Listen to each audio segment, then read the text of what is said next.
சுரா கைடு 12ஆம் வகுப்பு பொதுத் தேர்வுக்கான புதிய பதிப்பு தற்போது பரபரப்பான விற்பனையில். மாணவர்கள் பொதுத் தேர்வில் அதிக மதிப்பெண் பெற உடனே வாங்குங்கள் சுரா கைடு.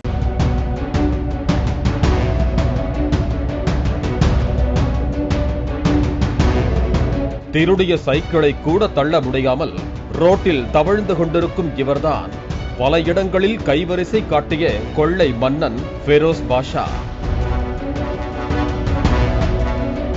சென்னை கொளத்தூரில் உள்ள மெழுகு சிலைகள் செய்யக்கூடிய அலுவலகத்தில் கடந்த 16ஆம் தேதியன்று இரவில் கதவை உடைத்து 9 லேப்டாப்புகள், 4 செல்போன்கள், ஒரு வாட்ச், பர்ஸ் ஆகியவை திருடப்பட்டது தெரிய வந்தது. இதையடுத்து கடையின் உரிமையாளர் அலுவலகத்தில் பொருத்தப்பட்ட சிசிடிவி ஆதாரங்களுடன் கொளத்தூர் காவல் நிலையத்தில் புகார் அளித்தார். சிசிடிவி காட்சிகளை வைத்து முடிச்சூரை சேர்ந்த ஃபெரோஸ் பாஷா என்பவரை கைது செய்து விசாரணை நடத்திய போது பல அதிர்ச்சி தகவல்கள் வெளிவந்தன. ஃபெரோஸ் வீடு புகுந்து திருடுவது, திறந்து கிடக்கும் லாட்ஜ், கடைகள் உள்ளிட்ட இடங்களில் கொள்ளையடிப்பது என அவர் மீது ஏராளமான திருட்டு வழக்குகள் இருந்துள்ளது. தான் திருடு செல்வதற்கு முன்பு பியரில் வலி நிவாரண மாத்திரைகளை கலந்து அருந்துவிட்டு திருடச் செல்வதை ஃபெரோஸ் வழக்கமாக வைத்திருந்துள்ளார். கொளத்தூரில் தனது உறவினர் வீட்டுக்கு வந்து சென்ற போது அலுவலகத்தை நோட்டமிட்ட ஃபெரோஸ் திருட திட்டமிட்டுள்ளார். பெரம்பூரில் இருந்து கடந்த 16ஆம் தேதி இரவு திருட்டு சைக்கிளை எடுத்துக்கொண்டு தள்ளாடியபடி சென்றுள்ளார்.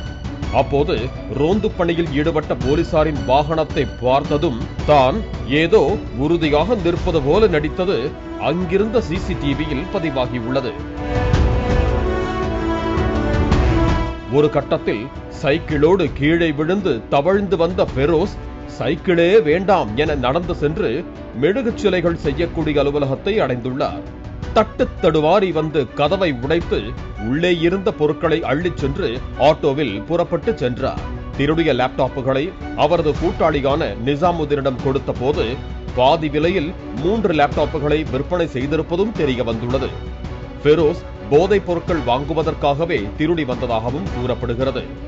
ஃபெரோஸ் எப்போதும் போதையில் சுற்றுவதால் அவரிடம் இருந்து திருடிய பொருள் குறித்து வாக்குமூலம் பெறுவது கடினமாக இருப்பதாக தெரிவித்த கொளத்தூர் போலீசார் தங்களது வாணியில் ஃபெரோஸ் பாஷாவிடம் இருந்து வாக்குமூலம் பெற்றிருப்பதாகவும் தெரிவித்தனர்.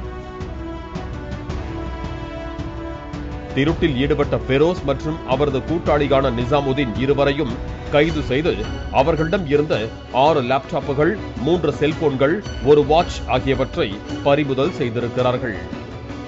சுரா கைடு 12ஆம் வகுப்பு பொதுத் தேர்வுக்கான புதிய பதிப்பு தற்போது பரபரப்பான விற்பனையில். மாணவர்கள் பொதுத் தேர்வில் அதிக மதிப்பெண் பெற உடனே வாங்குங்கள் சுரா கைடு.